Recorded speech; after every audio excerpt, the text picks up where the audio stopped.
Hello everyone, welcome to my daily current affair channel. आज 18 अप्रैल और 18 अप्रैल से संबंधित जितने भी करंट अफेयर के क्वेश्चन बन सकते हैं सारे इस वीडियो में डिस्कस करेंगे।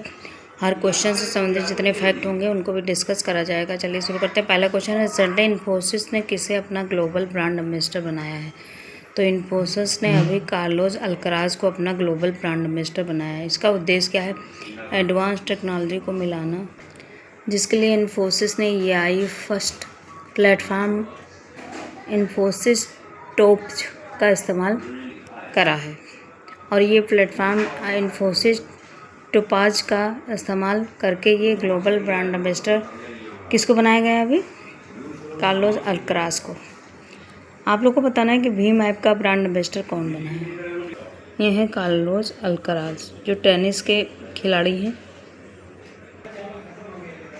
अभी जिंदल स्टेनलेस स्टील का ब्रांड एम्बेसडर रणवीर सिंह को बनाया गया है। ब्लैक प्लास्टिक को वर्ल्ड 10 के बेंगलुरु 2026 का ग्लोबल एम्बेसडर बनाया गया है। यमाहा म्यूजिक इंडिया का ब्रांड एम्बेसडर AR रहमान को बनाया गया है। केंद्रीय गृह मंत्रालय द्वारा जनगणना का ब्रांड एम्बेसडर सुदर्शन पटनायक को बनाया गया है।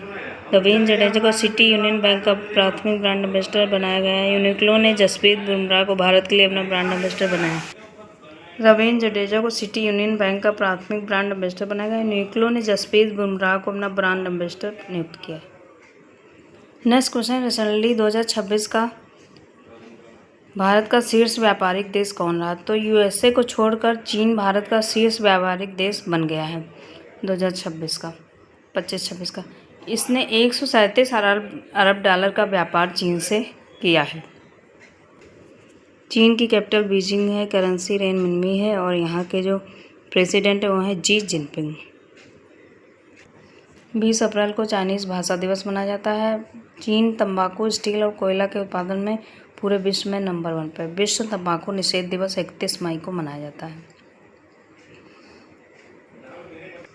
विक्रम दोराईस्वामी को चीन में भारत के अगले राजदूत के रूप में नियुक्त किया गया है। दुनिया का सबसे बड़ा रिसर्च एंड डेवलपमेंट खर्च करने वाला देश चीन बना है। भारत और चीन के बीच 2025 में रिकॉर्ड $125 बिलियन का व्यापार हुआ है। चीन में 6ठी बैडमिंटन एशिया टीम चैंपियनशिप का शुभारंभ भी किया गया। चीन स्पेसएक्स की पहल को टक्कर देने के लिए AI डाटा सेंटर बनाएगा अंतरिक्ष में। दुनिया का सबसे बड़ा compressed air energy storage plant भी चीन ने शुरू किया है। चीन वैश्विक अर्थव्यवस्था, कार्यस्थल और व्यापार में शीर्ष पर रहा। नेक्स्ट क्वेश्चन है, चलिए भारत के सेमीकंडक्टर फैब्रिकेशन प्लांट के लिए किस आर्थिक स्थान को मंजूरी दी गई? तो गुजरात के धोलेरा में फर्स्ट सेमीकंडक्टर फैब्रिकेशन प्लांट को मंजूरी दी गई है। इससे टाटा मैन्युफैक्चरिंग प्राइवेट लिमिटेड के द्वारा 91,000 करोड़ का निवेश करके बनाया जाएगा। ये एक स्पेशल इकोनॉमिक जोन है। ये जो धोलेरा है वो स्पेशल इकोनॉमिक जोन बनेगा। ये गुजरात है। गुजरात की कैपिटल गांधीनगर है। CM भूपेंद्र भाई पटेल है। गवर्नर है आचार्य देवव्रत। गुजरात मूंगफली, तंबाकू और जीरा के उत्पादन में पूरे भारत में नंबर 1 पे है। और आप लोगों को बताना है कि CM-302 मिसाइल किसके द्वारा विकसित की गई है। नेक्स्ट क्वेश्चन है, रिसेंटली प्रतिभाशाली एथलेटिक्स के DNA मैपिंग के लिए स्पोर्ट्स जीनोमिक्स प्रोग्राम कहाँ लॉन्च किया गया है? तो ये गुजरात में एथलेटिक्स DNA मैपिंग के जीनोमिक्स प्रोग्राम की शुरुआत गुजरात में की गई है। जीनोमिक्स मतलब उनका एक स्पोर्ट्स प्रोग्राम किया जाएगा कि कितने प्रतिभाशाली हैं ये लोग। तो ये गुजरात में होगा। गुजरात की कैपिटल गांधीनगर है। CM भूपेंद्र भाई पटेल है। गवर्नर आचार्य देवव्रत है। मूंगफली, तंबाकू, जीरा के उत्पादन में ये नंबर 1 पे है। यहाँ पे गिरी नेशनल पार्क है जो एशियाटिक लायन के लिए फेमस है। नल सरोवर लेक है, थोल लेक है, कंकड़िया लेक है और खिजाड़िया लेक है। यहाँ पे अभी नारित AI ट्रल गुजरात पुलिस के द्वारा लॉन्च किया गया है। AI टूल है एक। और गुजरात हाईकोर्ट ने AI यूज की सख्त नीति बनाई है। केन्स सेमीकॉन प्लांट का उद्घाटन भी अभी गुजरात में हुआ है। सम्राट स्मृति संग्रहालय का उद्घाटन PM मोदी ने अभी गुजरात में किया। माधवपुर मेला भी यहाँ पे अभी मनाया गया है। जंप स्टार्ट के द्वारा लुप्तप्राय ग्रैंड इंडियन बस्टर्ड के चूजे का जन्म कराया गया है। नेक्स्ट क्वेश्चन, रिसेंटली परमाणु ऊर्जा संयंत्र आयोग के अध्यक्ष कौन बनाए गए हैं? रिसेंटली परमाणु ऊर्जा संयंत्र आयोग के अध्यक्ष कौन बनाए गए हैं? तो ये अजीत मोहंती परमाणु ऊर्जा आयोग के नए अध्यक्ष के रूप में बनाए गए हैं, चुने गए हैं। ये हैं अजीत मोहंती जो परमाणु ऊर्जा आयोग के अध्यक्ष बनाए गए हैं। अभी सुनील वाजपेयी तमिलनाडु व पुदुचेरी के आयकर विभाग के आयुक्त नियुक्त किए गए हैं। आनंद पाल वित्त मंत्रालय के व्यय विभाग के सलाहकार नियुक्त किए गए। अरब लीग के महासचिव नबील फहमी बने हैं। बीपीसीएल के प्रबंध निर्देशक संजय खन्ना बनाए गए हैं। नेक्स्ट क्वेश्चन, रिसेंटली किस बैंक ने जियो फोन डिवाइस द्वारा फीचर फोन बैंकिंग सेवा शुरू की है? तो ये बैंक ऑफ बड़ौदा द्वारा फीचर फोन इस्तेमाल करने वाले ग्राहकों तक बैंकिंग सेवा पहुंचाने के लिए जियो के साथ साझेदारी करके बैंक ऑफ बड़ौदा ने वर्ल्ड लाइट ऐप लॉन्च किया है और इसी के द्वारा जो भी ग्राहक इस फीचर का यूज करते हैं वहाँ तक ये सेवा शुरू की गई है और घर बैठे ग्राहक इसका यूज कर सकते हैं। अभी बैंक ऑफ बड़ौदा ने बहुभाषी एआई प्लेटफॉर्म लॉन्च किया है। यस बैंक के एमडी विजय टॉस बने हैं। फिनो पेमेंट बैंक के सीईओ केतन मर्चेंट बने हैं। यस बैंक ग्लोबल रैंकिंग के शीर्ष पर रहा है अभी। नेक्स्ट क्वेश्चन, रिसेंटली साइप्रस में आयोजित फीडे वुमेन्स कैंडिडेट टूर्नामेंट में किसने खिताब जीता? तो ये फीडे वुमेन्स कैंडिडेट टूर्नामेंट का खिताब भारत की ग्रैंड मास्टर आर वैशाली ने जीता है। ये हैं आर वैशाली जो इधर बैठे हैं चश्मा लगाकर, इन्होंने ही जीता अभी फीडे। नेक्स्ट क्वेश्चन है, रिसेंटली पीएम मोदी द्वारा किस राज्य में गुरु भैरवैक मंदिर का उद्घाटन किया गया है? तो ये कर्नाटक में मोदी जी ने मांड्या जिले में प्रसिद्ध आदि चुनचनगिरी मठ में गुरु भैरवैक मंदिर का उद्घाटन किया है। ये दिवंगत संत बाल गंगाधर नाथ जी की स्मृति में बनाया जाएगा। ये कर्नाटक में किया गया है। मोदी जी ने मांड्या जिले में स्थित इस दिवंगत संत बाल गंगाधर नाथ की स्मृति में ये मठ में गुरु भैरवैक के मंदिर का उद्घाटन किया है। तो ये कर्नाटक में किया गया है। कर्नाटक के बारे में जान लेते हैं। कर्नाटक की कैपिटल है बेंगलुरु, सीएम है सिद्धारमैया और गवर्नर है थावरचंद गहलोत। अभी कर्नाटक में अलमाटी बांध जो बना है वो कृष्णा नदी पर बना है। कृष्णा राजा सागर बांध जो बना है वो कावेरी नदी पर बना है।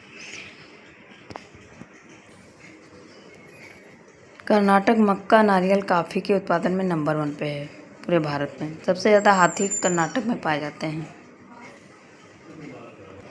2 महिलाओं का जो इमेज बना हुआ है, एक है बानो मुश्ताक, दूसरा है दीपा बास्ती, जिनको 2025 का इंटरनेशनल बुकर अवार्ड दिया गया है उनके novel heart lamp selected story के लिए।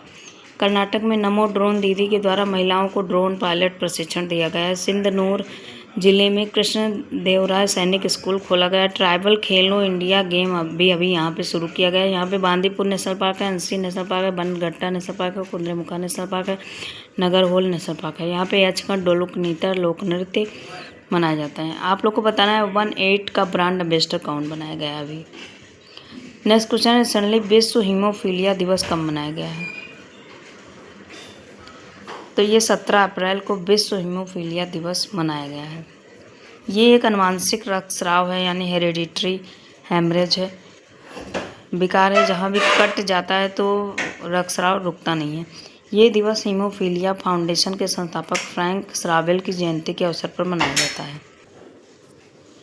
अभी 1 अप्रैल को उत्कल दिवस मनाया गया है, आरबीआई स्थापना दिवस मनाया गया, सीबीआई स्थापना दिवस मनाया गया।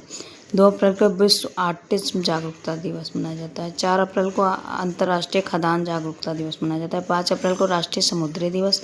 6 अप्रैल को विकास और शांति के लिए अंतर्राष्ट्रीय खेल दिवस। 7 अप्रैल को विश्व स्वास्थ्य दिवस। 10 अप्रैल को राष्ट्रीय युवा HIV और एड्स जागरूकता दिवस मनाया गया। विश्व होम्योपैथी दिवस मनाया गया। जल संसाधन दिवस। 11 अप्रैल को राष्ट्रीय सुरक्षित मातृत्व दिवस मनाया गया।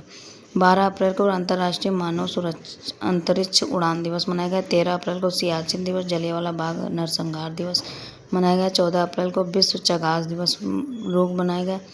15 अप्रैल को विश्व कला दिवस, हिमाचल प्रदेश दिवस मनाया गया 79वां। और 16 अप्रैल को विश्व आवास दिवस मनाया गया। अभी 17 अप्रैल को विश्व हीमोफीलिया दिवस मनाया गया। नेक्स्ट क्वेश्चन, रिसेंटली 2025-26 में भारत पेटेंट फाइलिंग में किस नंबर पर था? तो ये भारत पेटेंट फाइलिंग में 6 नंबर पर था। पेटेंट फाइल का मतलब होता है कि ये एक लीगल राइट दे दिया जाता है नए इनोवेशन करने के लिए। अगर ये एक एजेंसी है, अगर उसके द्वारा मान्यता प्रदान कर दी गई तो ये जो पेटेंट बनाया जाएगा, जो नई चीज़ों की खोज की जाती है उसको पेटेंट कहते हैं। जैसे दवाएं हो गई, मशीन हो गई, प्रोडक्ट की खोज हो गई, प्रोसेसिंग हो गई, तो ये 20 साल के लिए मान्य होता है। ये इंडिया में 1970 पेटेंट एक्ट के द्वारा इस पर काम किया जाता है। भारत 1,43,729 पेटेंट फाइल कर चुका है। अब नंबर 1 पे कौन है पेटेंट फाइलिंग में? चाइना है, फिर सेकंड पे USA है, और थर्ड पे जापान है, फोर्थ पे साउथ कोरिया, और फिफ्थ पे जर्मनी है, और 6 पे भारत है। अब लास्ट में एक छोटी सी कोटेशन है, हर पतंग जानते हैं कि अंत में उसे कचरे में जाना है, लेकिन उसके पहले उसे आसमान छूकर देखना ही है। तो ये तो सबको पता है कि एक दिन मरना है, लेकिन उससे पहले जो भी आप अडॉप्ट कर पाएँ अपने ऑब्जेक्ट को, वो करना तो बनता है। चलिए मिलते हैं नेक्स्ट वीडियो में। Thank you.